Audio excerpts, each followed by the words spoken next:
Good morning, Good afternoon. good morning, good afternoon, and good night, wherever you are in the world listening to this world famous podcast. Right now, whenever you are, wherever you are, Wherever you may be, thank you for listening and for joining us. And we should introduce ourselves. Well, I'm Meredith. There she is, folks. That's Meredith, and I'm Jamie. Hi, Jamie. Hi. We're from Portland, Maine, and we like to watch old movies and then talk about them. So that's what we're gonna do. We are new to audio, so if you can, welcome. it sounds like you can hear this echo here. If you can, it means we fixed it in post. Yeah, then we did figure it out. You're right. So this might be really great for you, but right now, if you are hearing a reverb, it's because I'm new to Ableton, and if anybody knows how to work Ableton, just please call me. Add it to the comments, yo. Because I am just learning.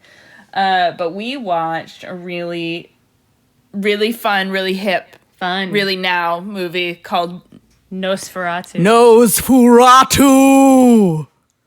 And so I hope you liked that. I liked it a lot. Nosferatu.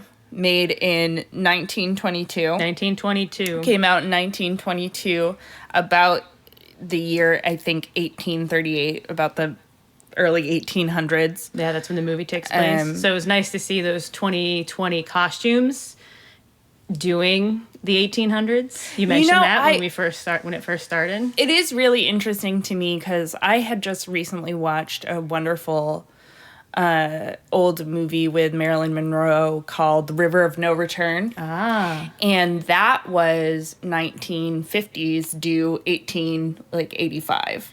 And it was interesting to me what they thought that time period looked like versus like what we know about that time period and how that shows up in film.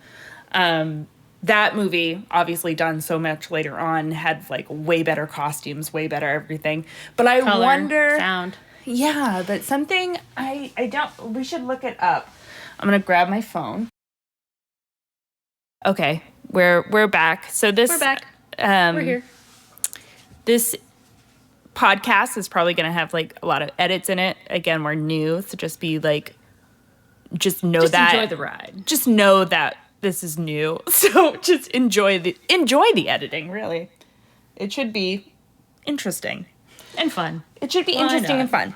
So what I was doing is I was looking up because just like literally Googling 1830s just to see what the fashions were. Because it's fun to know if it was somewhat accurate. You know what I mean? Because, yeah, so... And this was in Europe. Took place in Europe. It's hard to compare because I don't know like where in the world these are. What I'm looking at now is like Western fashion. Looks like Western fashion. So this might have been more. It's like the puffy sleeves, the cinched waist, like the pillowy bottom. Pillowy, long, kind of like fancy pilgrimy, if I were to describe it. And in the movie, I guess they did have that, but I mean, either lots of way, ruffles, lots of volume. Yeah, ruffles and volume. On the bottom, not so much volume on the top, from what I remember. Yeah, from the film. I would say, as far as fashion goes in Nosferatu, what I picked up on was the woman's hair, the wife's hair. The ringlets? Yeah, the ringlets. The curls. Yeah, because I know that's from such a specific time. So I was wondering if that was like a blend of the 20s and 30s, but I don't know. And by the 20s and 30s, I mean 1920s and 1830s. So like where did they land in between there as far as like aesthetics, which is interesting. But I think what we should do is, I say we try to explain, so spoilers, for sure. If you haven't seen the film, the original silent horror film Nosferatu, you should watch it. It's actually really fun. It's a fun ride. It's 70 minutes of your life. Yeah, like it's so short. An hour and 20 minutes. Yeah, it's so short. It's so worth it. Hop into the land of Nosferatu and see that interpretation. Yeah, because I think what people will see 100 years later when we're watching this movie is what I love going back and seeing pop culture, iconic pop culture, because I see the origin story of so many things. Yes. You know? Like, there is no way that this particular depiction of Nosferatu with the long, bony, white hands, the long, pallid face, there's no way that Slender Man, which would be like a modern urban legend, you know, Slender Man. Yeah. Long, spidery body, that's had to have come from Nosferatu. And if not, they didn't know it, it does. Because it's such an iconic image. There were moments from the movie when we were watching it that I know I've seen in still before somewhere. A million times. Like, there's a part where he comes up from the coffin and rises like Frankenstein, you know, like coming out straight of the up coffin. Like a board. That is an iconic move. That is like a very theatrical zombie rising from the dead moment, and it's just so interesting to see where those like that imagery comes from. Yeah, exactly. That movement of like horror. What's horror? Which they were wrestling with, you know, when they did this film. I haven't seen films that were prior to this that were horror films. So right now, this is like the oldest horror film I've probably ever seen. Same, I would say. 1922. That's probably the oldest movie I've ever seen. Yeah, I think so. I think it is the oldest movie. Unless, like, you know, clips here and there of, like, older things. But, like, in the dawn of cinema, they were wrestling with how to portray eeriness and darkness. Emotion, how to emote that fear or that creepiness or that uneasiness in someone. Yeah, and I think it's so interesting that it's the beginning of, like, what eventually led to Stanley Kubrick's The Shining. You know, like, how the way playing with atmosphere and unease has come and developed throughout horror movies. It's just interesting to see, like, what humans' first interpretation of that was. Mm-hmm. But anyway, so here's the plot of Nosferatu. So, Hutter, and Hutter's wife, right? They are in business with this guy named Knock, right? And Knock is a real estate agent in town. Yeah, and I guess the Hutters, young couple, but doing pretty well for themselves because they had real estate to buy and sell. It sounds that way. Right? They were a part of the process of selling this property across the street from their home. Mm-hmm. And Knock was like, yo, I have a deal for you. I know this guy in Transylvania. And Orlok, yep, Saint Orlok. Like, again, another iconic sort of imagery there that I even think, like, Saint Orlok. Count. Like, so cool. This guy in Transylvania, he wants, I don't know what to tell you, but he wants to move here and he wants to buy this property. He wants to buy a deserted property. Yeah, a deserted property. He just wants to move out here. And he's like, Hutters, you got to jump on it. We got to go now. We got to move. This is a deal of a lifetime. So Hutter travels to Transylvania. Yep. So he gets in a carriage. He has about 2 carriages full of horses. At least 6 horses go through the countryside, and then he's like, oh, okay, like, let's do it, Knock. I believe you. I trust you. I know you got my back. I know this isn't shady. I am going to go to, I guess this is how it's supposed to work. You go to the house of the person who's buying your property. And you just close the deal. Yeah, and you chat it out. And so young Mr. Hutter's like, we're on it. Get all the horses that we've ever owned. And we are going. And so he takes this, you know, brigade. I don't know. Brigade. Thank you.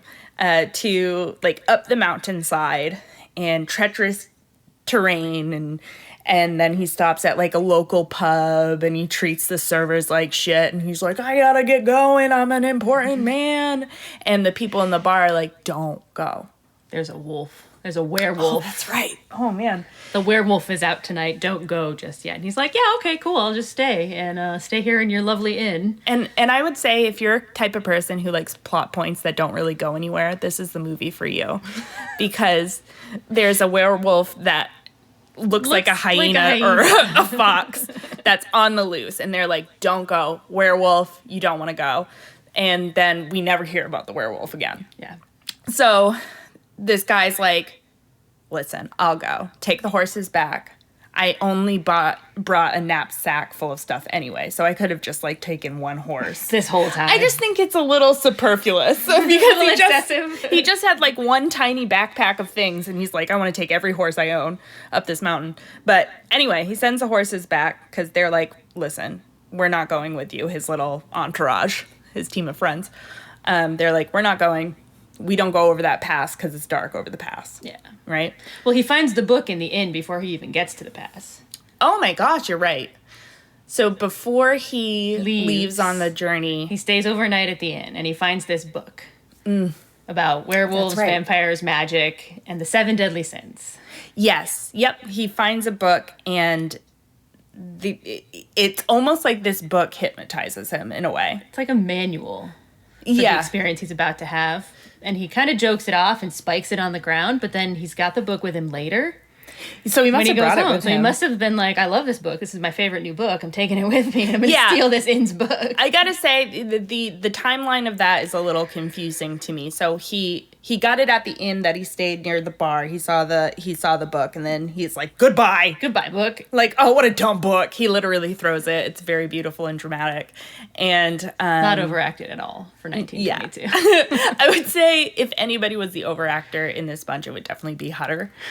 And they all have to overact. It's a silent movie. I get it. But, like, in terms of acting, I would say Hutter is like, this is my movie, and I'm going for it. He went for it. He's got some great angles. Yeah. And, you should see him get up in the morning. It's like, oh! Like, his arms stretched out to the side. Like, it's until he glorious. Starts to, spoiler alert, decline. Yes.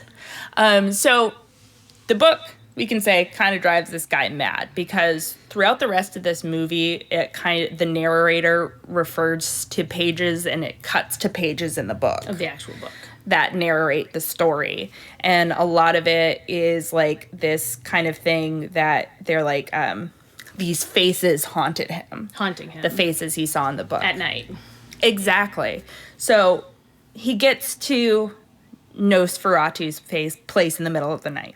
Or what we find out to be Nosferatu's place.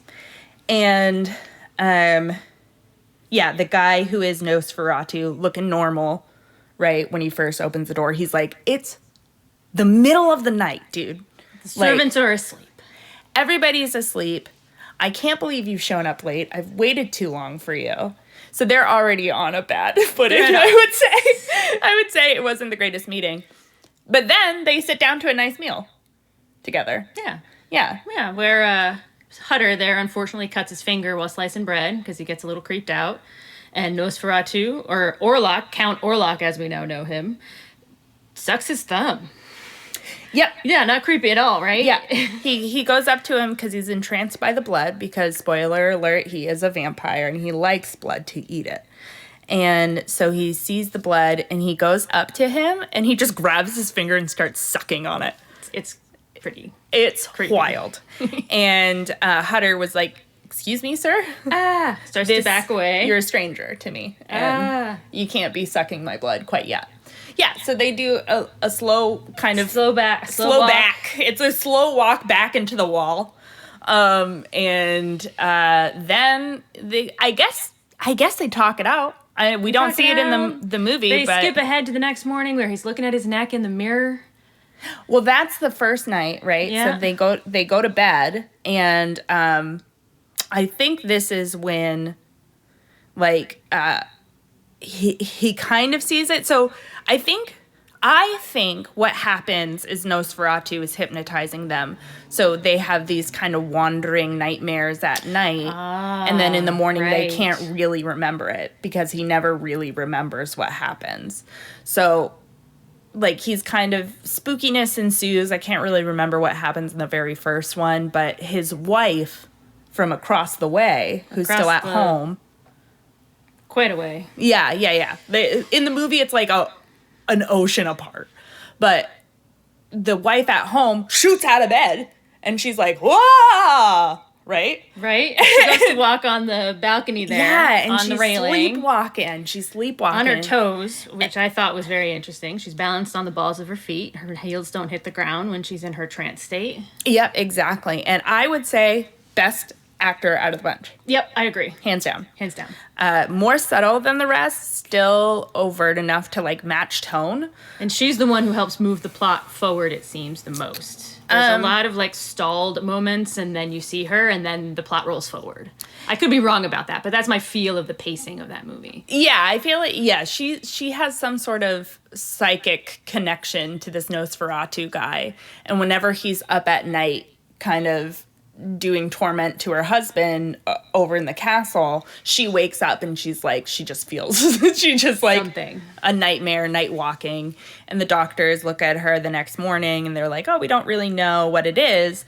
But in the thing, they say, but she knows it was what was it? The shadow of death. Shadow of death. Yeah. Something like that, yeah. Something like the shadow, like she has such a loving connection to her husband and her loving, or like some sort of intuition that she just knows that like the shit's going on in the castle with my husband right now. Something he's dark is not happening. okay. Yeah.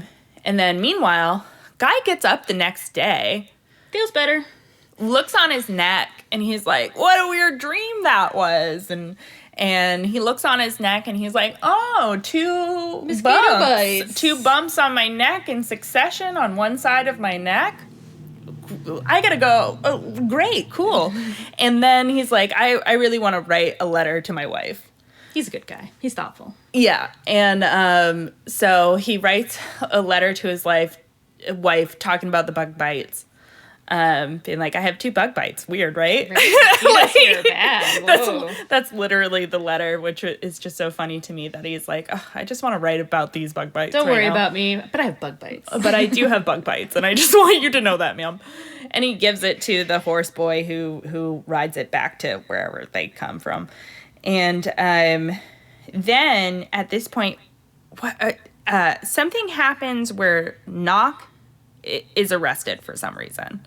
Yeah, Knock starts to lose his marbles. That's right. Knock, meanwhile, is going insane back in the homeland, and he gets arrested. And Thrown in the nut house. Yeah, thrown like in the a nut room house. somewhere. And then what was after that?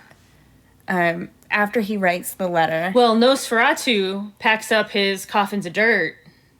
But first, there's a part in there where like the husband is like, for some reason, runs down into the basement, and he catches Nosferatu sleeping in his coffin. He decides to investigate the bases Exactly. that he sees in it. Yeah, exactly. And it's actually like a cutscene to the book where he's like, oh, he actually wanted to learn more about the nightmares he's been having. Mm-hmm. So he's like wandering around the castle. He discovers the coffin and has Nosferatu in it, and he's like, fuck! He's like, no! So I knew some shady shit was happening. And he's like... He runs out. He runs up to a tower. Like, back up to his bedroom in the castle. Like, he doesn't run away. He doesn't get a horse. He doesn't go back to town. He doesn't try to warn hoof anybody. it down the mountain. No. He literally runs back to his bedroom in Nosferatu's castle. And it was like, I guess I'll hide out here. I don't know his thought process. But that happens. And then he's peeking out the window. And Nosferatu apparently is like, crap, I've been discovered. And I need to get the hell out of here. And he's like... Plus, he's got this new property to go check out. Yeah, right. So he's like, I gotta get to that new property. I would say that, yeah, a lot of this plot doesn't make a lot of cohesive sense. But he's like, I gotta go check out that property. This guy just saw me, be dead.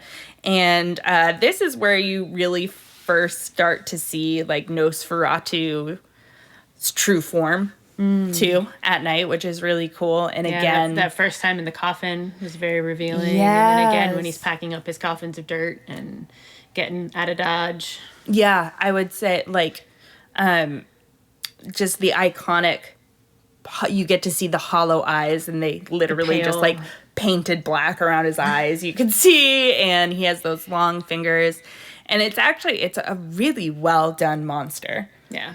I think like as far as like archetypes of different like monsters go, like there is nothing more haunting than a human like creature with like long spindly features that are going to reach for you in the night and steal part of you away. Yeah. I think as far as like, you know, some of the first haunting images on screen, that I think they did a really, really good job.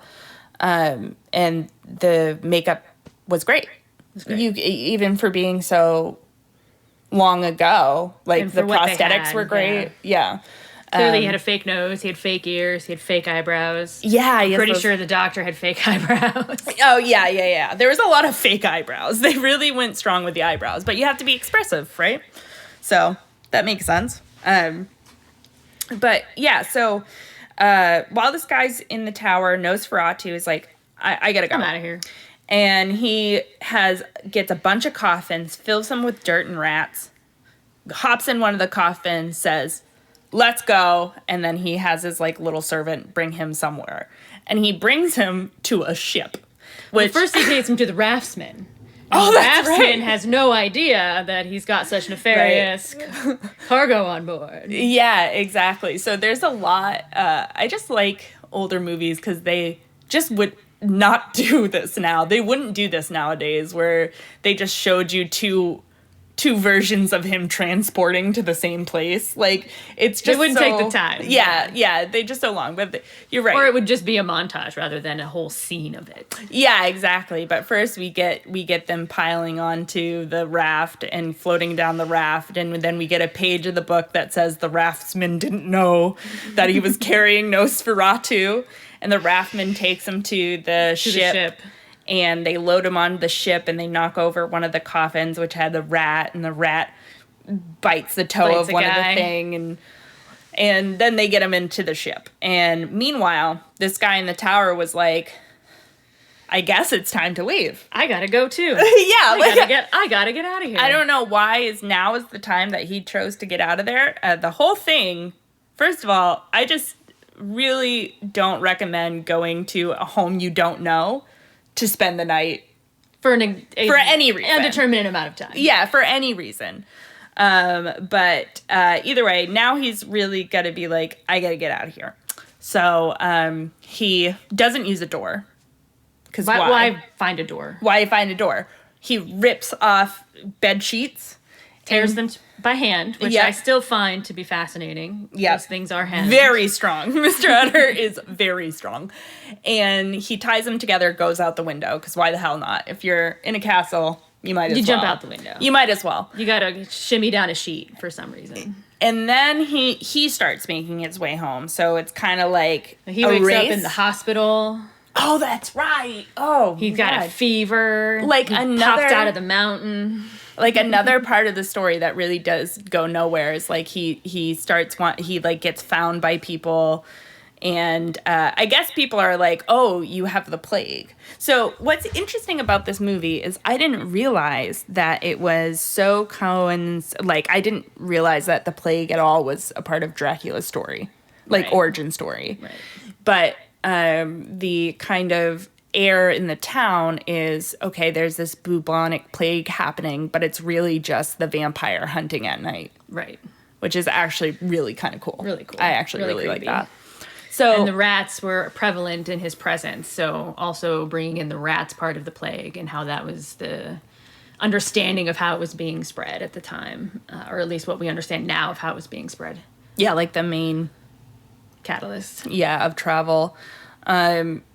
So the plague is a really kind of big thing, which is interesting going through a pandemic right now. Yeah. And kind of seeing stay inside. The parallels of like the townsmen out. Are like, if you're sick, you can't come outside and you can't go to the hospital. Stay in your home. Stay in your house. And so that's kind of happening back to town because this plague is spreading.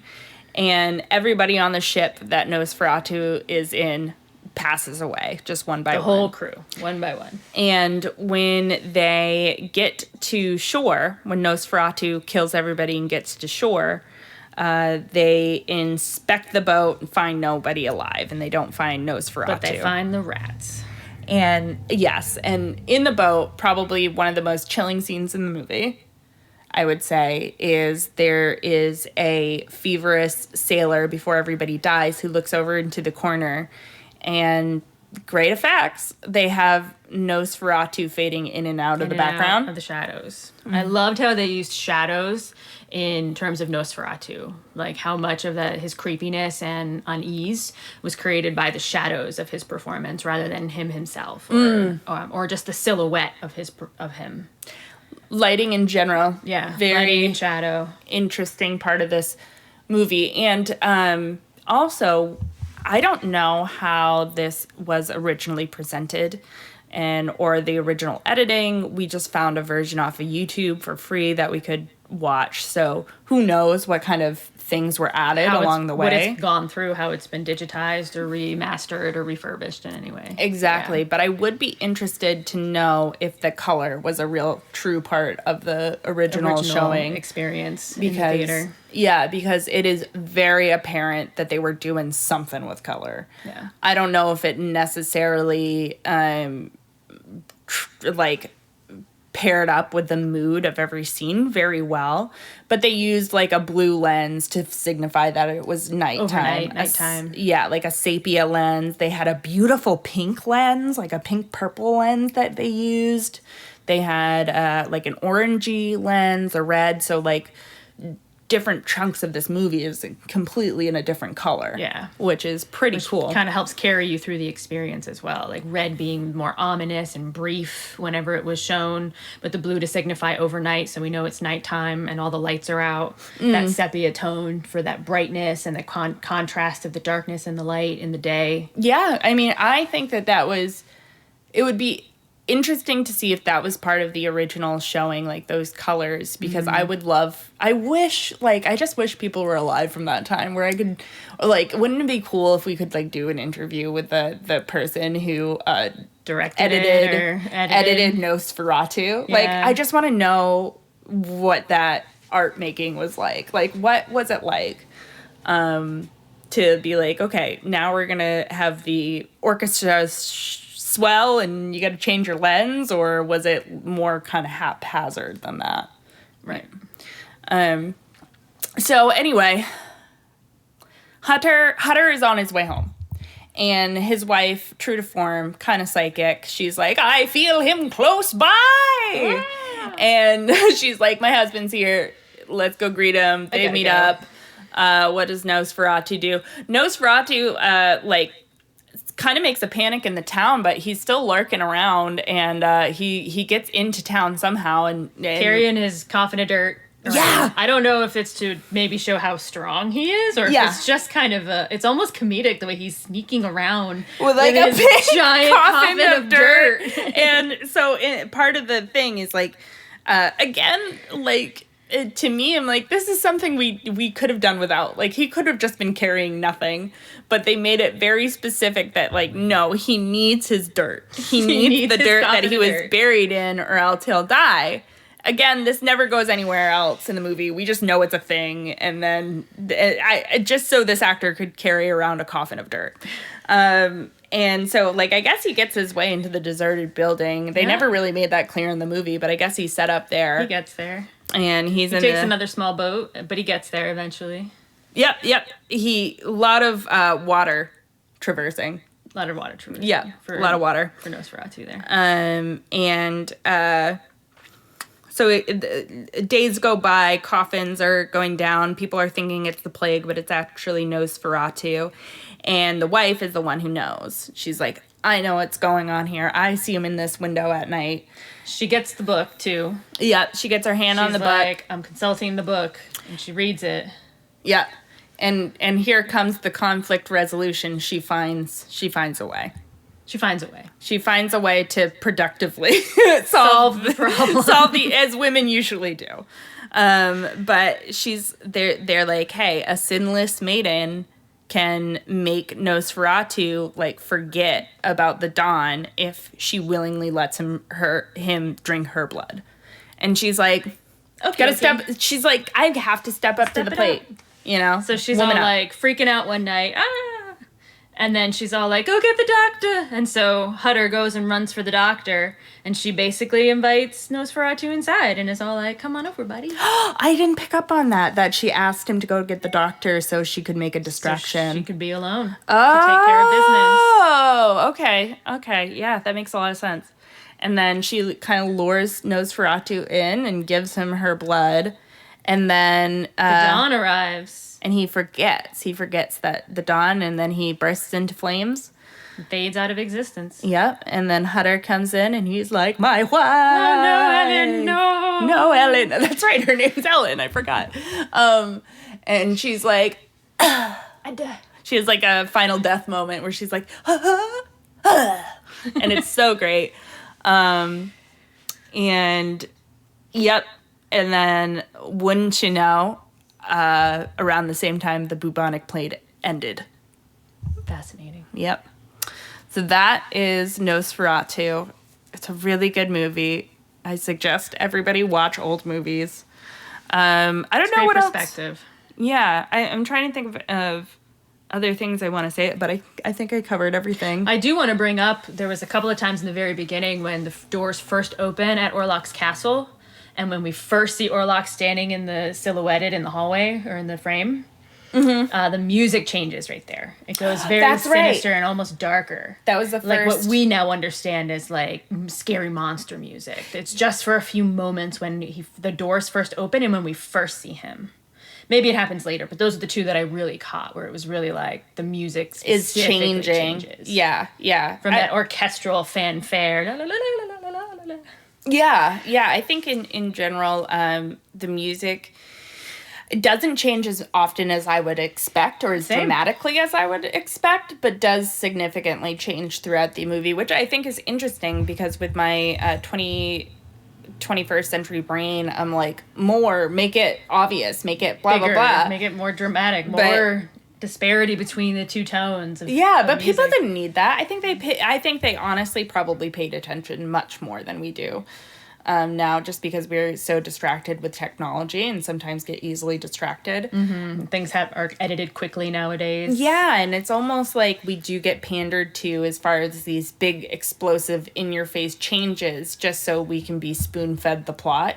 In a lot of ways. And the emotional arc that we're supposed to go on. Yeah. So it's a nice change of pace to see a movie where it's not like that. And it's more, up to you more. What you bring to it and your investment in it. Yes. If you pay attention to it, it's a really, really gorgeous movie. I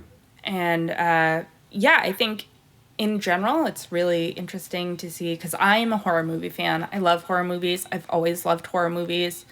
I remember like watching The Ring for the first time when I was maybe like 10 or 12 or something. Like me and my friends I was a little older than 10 or 12. Really? Yeah. I've been watching horror movies for a long time.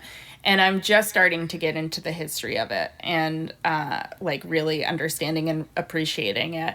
And Nosferatu is such a classic. And there is another iconic part that I wanted to say is there's a scene, there's a scene in the movie where they pan over to a window and Nosferatu has the Michael Jackson Thriller hands. And he creeps away from the window with the hands. With the hands. And I'm like, that's where it came from. Has to be. You know, when you start watching like older things, you see what permeates through pop culture. And it's interesting to me that Michael Jackson, who is a whole nother topic, I don't like him, don't condone him. But it's interesting that he decided to take that, knowing what it was from, and now it's pop culture. Now it is pop culture, all from like what this actor chose to do 100 years ago with his hands, with his creepy little hands. But yeah, so it was a really good movie, Hope you guys enjoy it too. Hope you enjoyed listening to us chat about it for a little bit. Yeah, this has been fun. I'm so glad. This is our finally, we have been talking about doing a podcast for about 3 years that we've known each other? Like 2017. 18, 19. God. We've been 4 talking. years, maybe? I think it's the first thing we talked about as friends. And and we've been friends for a long time. We're like, we should do a podcast. We should do a podcast. We should do this. And we have started and stopped and stalled a million times. But yeah, this just felt right to do. And here we are. Nosferatu is our first official Nosferatu. So we will do more podcasts. I don't know where this is going to end up. I don't know what this is going to end up sounding like. Or evolve into. But there it is. Thanks, everybody. Thank you for listening. Oh, no. All right, you're going to have to listen a little bit more. Okay. Goodbye.